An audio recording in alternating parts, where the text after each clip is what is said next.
Hi there.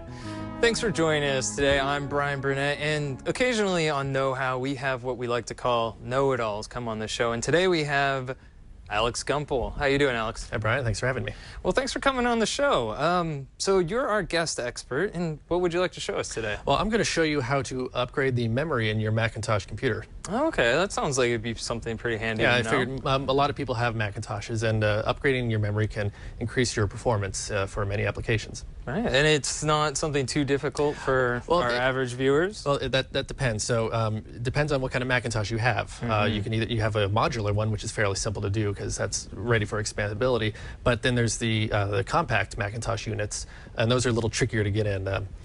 So I figured we'll start with the modular one, and it's easy, and then we'll all right, let's bring out the model. So actually, before we get to bringing those out, we have two Macintosh memory upgrade kits oh, wow. sets. Look at these guys. Bring those over there. So these are the single inline memory modules, or SIMMs. We have a set of each of these is which one is this? Okay, so these are 4 megabytes each, and this is 1 megabyte each. So we got 4 megs and then 16 megs here. Oh, okay. Now, a quick and dirty way to determine the capacity of one of these SIMMs, and it's not always the case, but on some of them, if you look on the chips, I don't know if you can see this, Bryan. Oh, that's pretty close. There's a number down there. We probably won't be able to get it on camera with these standard definition. No, just take our words for it, folks. But it says there's a 1,000 there. Yeah. That means about 1 megabyte. So so the chip says 1,000. That means the SIM is going to be 1 meg. Now this isn't this standard says 4,000, and so this is 4 megs. 4 megs. Okay. Per SIM. All right, so we'll be upgrading from what?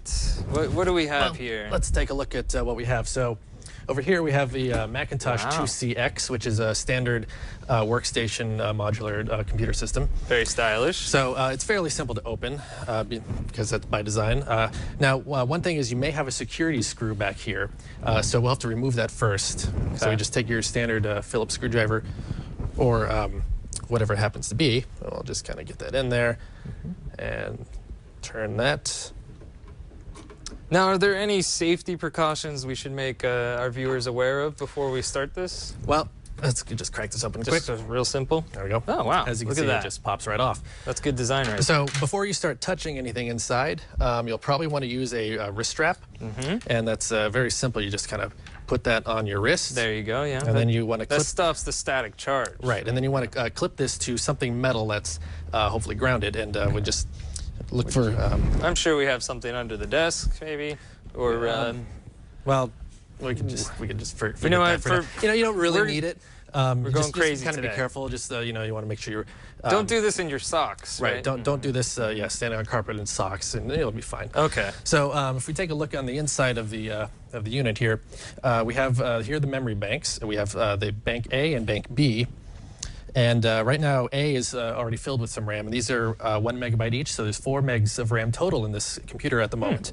So the 2CX can go up to 128 megabytes of RAM, but that's very expensive. So I only have a certain number. Don't have to tell me. So we're going to put the 16 megs that we have here with the 4 meg SIMs, and because this has 2 banks, we can just add the second bank full of that, and then that's upgrade. So we don't have to actually remove the originals. Very nice. Very nice. With the banks, each one has to be they have to be the same. So all the SIMs in one bank need to be the same. Okay. So we have 4. Uniform. So we have 4 1 megabyte SIMs here. We're going to put 4 megabyte SIMs in the other one. Got it. So they have to kind of stay even like that. So we just take our SIMs right here and just kind of, if we got the overhead shot, we just kind of stick that right in there, just like nice so. And easy. And then you don't even need a tool, huh? You just snap them in there? He just snaps right in. Wow. Kind of put them in at an angle. Of course, when you're on television, this is a lot more difficult. How much altogether does this give us in this machine now? This will give us, so we have 4 megs in there. What's going on with this one? We have 4 megs already, and we're adding 16, so this will give us 20 megabytes total. It's getting hot in here. It's getting very warm. It must be these studio lights. What's wrong with this stupid thing? You turn on the cameras. Well, we just won't pretend that one goes in. I'll just try another one here. How about that? I bet there's something just wrong with that. Watch just that slot right there. Stupid little. Boy, this is interesting. Normally, it just pops right in. Yeah, quite the conundrum we have here. It's like it's all.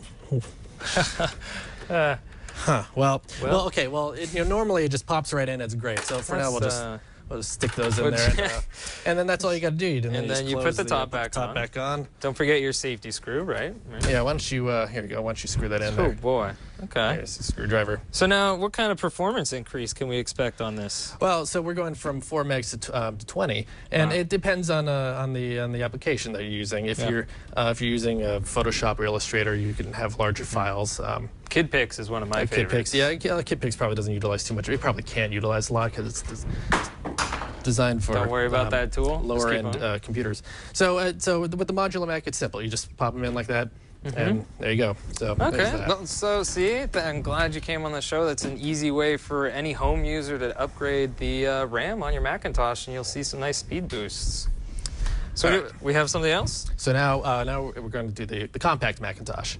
Now this one is a little more tricky. So right here we have a Macintosh SE. Oh, that looks very lightweight. And the SEs are a very common Mac. These are like the Boeing 737s of the Macintosh world. So many people have these. They're pretty much the most affordable ones. So you want to set it on its front like that. Okay. And normally you should go to the dealer to get this done, and there's certain specific tools that you need to open one of these, but we don't have those, so we're just going to kind of make do with the tools that we have. Yeah. So you need a Torx T15 bit. And where were you able to find this? Oh, we have a toolkit somewhere. Yeah, somewhere in the studio. Yeah, somewhere here in the studio. So I was able to borrow that. So it's good. And you want a nice long. You're gonna need the length, huh? Yeah. So inside the handle here, I don't know if we could take a look. There are 2 screws, and we need to get both of those out. So you want to take your thing and put it in there, and you should be able to just get it out, sort of. Oh, there we go. Okay, all right. Are they in there pretty tight? Yeah, a little bit. And just kind of want to keep turning that. Excuse me. Yeah. Oh. So how much RAM did this computer come with? Originally, Macintosh SEs typically come with 1 megabyte of RAM, and that's what this has too. Okay. And are we having trouble getting the? I think we're having a little trouble getting that out. Why don't you give that a try? I'm going to go run and get my other tool just to I know it works. I'm going to give this a shot here. It shouldn't be too difficult. I'm sure everyone at home won't have this much trouble unless you're trying to film it in front of an audience live. Then this happens. Things break and doesn't work right. Oh man. So I have my own tool that usually works for this. Yeah. And I kind of do a cheat. So I got just a regular screwdriver. It's a driver. It's not. It's let's got try a that. Modular bit. And then I have a little extender, and we just kind of pop that into there and put the Torx head on. And this will just kind of barely work. It's a little kludgy, but it seems let's just to be see the if we can pop those bad boys out of there. Oh, it feels like it's actually already loosened. Oh. Maybe it is. Well, let's try the other one. All right, this one is tight. Okay, there we go. So the modular design with computers, it makes it simple to take these apart, and for most people, not us. Well, with modular Macintoshes, that's true, but with these compact ones, the Apple would like you to go to your local Apple dealership and have them do it. Certified dealer. There we go. Okay, we got the 2 screws out. We'll just take that there, and then we got 2 more screws on the back plate here, and we'll just kind of get those out. Can we take a close look at that? Yeah, there we go. It's right there. I just got to unscrew that. Well, there we go. That wasn't too difficult. And 1 more. Zip, zip. Yep. Now, most home users may not have an actual Torx bit. So again, it's kind of there so people don't really tamper with it unless you really know what you're doing, because theoretically if you have a Torx driver, you kind of know what you're doing. Okay. Yeah, I'll hang on to those for you. Promise not to lose them. Maybe. All right, now depending on if you've ever opened your Macintosh or not, it might be a little hard to get it out. Okay. The actual repair people, they have a tool that you basically kind of put it in the little crack there and pry it open. Is there some sort of adhesive that holds this together? It's just in there. Okay. What you can do if you can't get the thing off is you can take like a flathead screwdriver and kind of put it in there and kind of twist it a bit. You just want to be careful that you don't damage the plastic when you do that. Okay. But this one I think is. Can we just slide this that one bad just boy pops right off like that. Oh, look So at you that. kind of pull it off, and then there you go. Ooh. Oh, that was interesting. It like reverse exploded. We do seem to have a bit of dust in here. Right, of course, this is a workhorse computer. You're going to have dust right. and some stuff in there. Now, because this has a CRT in it, a built-in monitor, be very careful not to touch any of that. That could be a CRTs little are very dangerous, and yeah. you can electrocute yourself if it's charged. Right now, this particular device is probably discharged, hasn't been plugged in a while, so it's fine. But if you just unplug your thing and you open it up, you don't want to touch it. Okay, and so ideally, that's a safety note. And if you have a discharge tool and you know how to use it, you should use that before working in there. I don't happen to have one on me, so I can't do that. But I know that it's probably discharged, and so we'll see how this goes. We should be fine. All right, so what's our next step here? All right, so if we just kind of take a look at the components here. So you got the screen there. You have the analog board here, which has got the power supply and some of the monitor electronics in it. Actually, no, the power supply is down over here. And then the logic board sits on the bottom. That's basically where all the brains are. And that's what holds the RAM? And then you have the two drives here. This particular SC is a dual floppy model. So you have the two floppy drives. You might have a hard drive in there, depending on which one you have. And that's pretty much it. Okay, pretty simple. Pretty simple. So the first thing you want to do is there's a shield over here. It's basically a piece of foil. You want to just kind of pull that off, and that exposes the logic board. Wow, look at that. That's pretty neat. So the RAM, of course, is on the logic board, and we have to get that out. And that can be a little tricky with this. So you can see right here there's the power cable. And now that's going into a connector, and you kind of have to just kind of get your hand in there, and you want to reach underneath the connector with your finger, and you'll feel a little clip. You want to lift up on the clip and kind of just pull jiggle it the out. thing out. And be careful not to touch the CRT. Right. Boy, it's a tricky one, ain't it? Get that. There we go. Yeah. Okay. Yeah. It's loose. And then Perfect. then you have the two drive cables. So if you have floppy drives, it's just the two floppy cables. If you have a hard drive, then you got a big SCSI cable you got to get rid of. So you just pull those off, and that's no big deal. That's that. So then you just kind of lift up on the logic board, kind of get the clips off. And gentle. And now if you see on the side here, there's these three clips, and you kind of see that the pieces it's like a locking mechanism there. Yeah, little holsters for it. So if you pull that to the right distance like that, you can just push that out. Like so. There you go. And so there's only two cables that connect it to the rest of the PC, huh? And one more, which is right here, and this is the speaker cable. You just careful with that. Just pull that out. All And right. now we have the logic board. Oh, and I see this is our existing RAM SIMM. That's right, Brian. Okay. So if we look at the logic board, we have the four SIMM slots, and right now we have with 1 megabyte of RAM. Each of these is 256 kilobytes of memory. Wow, that's So we not want bad. to replace that with 1 megabyte SIMMs, creating a total of 4 megabytes of RAM. The SE can only take up to 4 megs of RAM. Can't take any more. That's a hardware limitation? So the biggest SIMs that you can put in there is 1 megabyte, so that's what we have. So to take the old ones out, you just kind of 4 megabytes, that seems like overkill, but press the clips out and pull the memory, and it just pops out like so. So I want to do that 4 times. I want to give that a try, Brian. yeah, sure. This looks like fun. All right. I think I broke something. It's okay. Okay, so see the little clip here? You want to push that out. I should have pushed that out before. There we go. Wow, There you that go. comes out even easier. Just like that. Instead of me just ripping it out. And I think some of the clips fell over here. It's all right. We'll pick those up later. That's okay. They just hold them in, right? We can take this to our authorized service technician and Right. have them replace it. I think there's one So down the to put the street. new SIMs in, you just take it and you basically do the opposite of that. So you just stick it in to the thing, kind of at an angle, You don't need to push the tabs out? and then nope, the tabs are angled, so you just push down on the SIM, and that will lock it in place. Okay. Can I try another one? Yes. Can I try the one? This one doesn't have clips, so it should just sit right in there now. Oh boy. That should be okay, right? Well, sure. We'll pretend that one's okay Yeah, it'll be all for right. the second television. These computers are made pretty hardily, so I don't think it'll be an issue. Yeah, we'll put And the anyway, it'll just be 3 megabytes of RAM, right? Put the final one in. And yeah, that's in place. That's Wow. good. I am Yeah. really sorry about that. And we'll just, and there you go. So now we have the replaced memory units. Okay, can you show it for a close-up over there? Oh, that's... Leave that one over there. Yeah, that's... And there you go.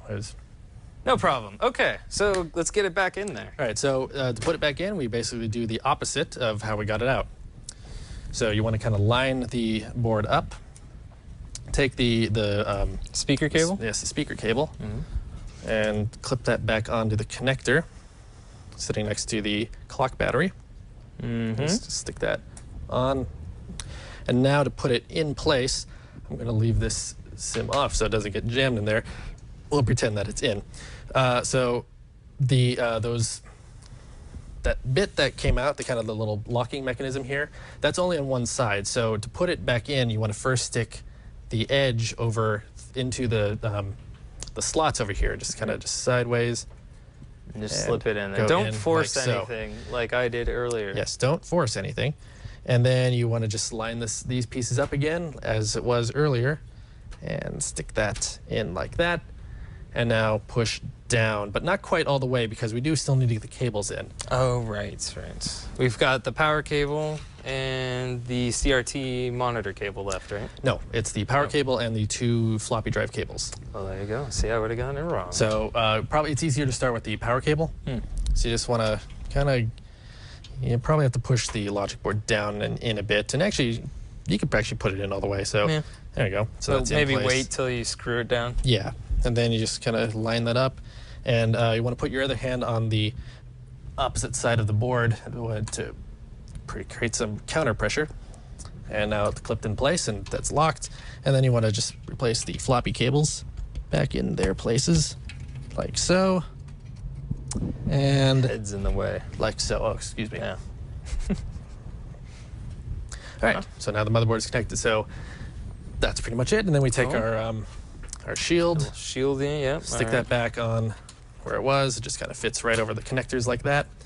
And now, Simple. what can be a little bit tricky, but it's pretty easy, is putting the case back on. Now, I know the instinct is to just, put it on like that, but you want to be very careful that the sides here don't get in between the shield and the chassis here. Before you put that on, though, are there signatures inside of that? There are. They're embossed, engraved signatures of the Macintosh design. Oh, that's what everybody wants on their computers. computers. Yeah, but they all have that. It's a common thing. Okay. So Continue. it's a little Easter egg that they built into the case. Continue.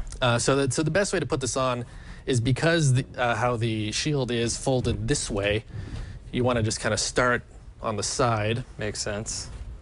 And then just kind of rotate it over like that and slide over. Make sure nothing gets caught, and you stick it in. Now you also want to be careful that over here, that the side piece doesn't do something like that and go off the edge. You want to make sure that it goes in underneath and locks in like that. Well, perfect. It shouldn't explode like that. I'm not sure what that was. That was a technical difficulty that we had. And then you take the screws and you put them back on using your torque screwdriver. Oh, right. The thing. I think I have the torque. Wait, they're in my pocket.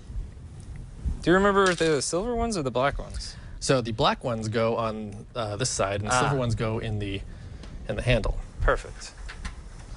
Well, there you go. So where's the other screwdriver? Right here.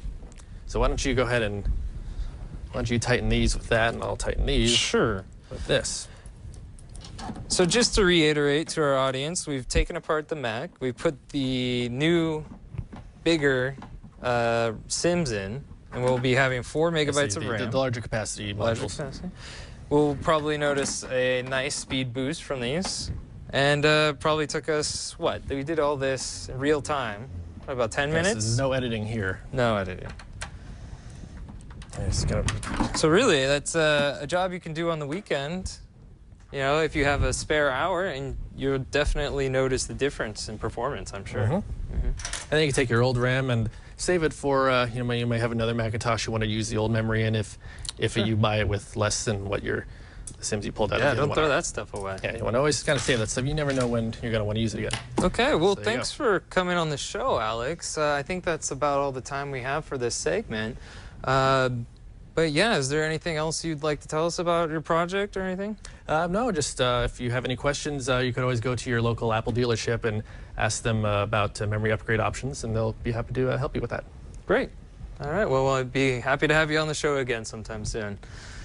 Back to you, Padre.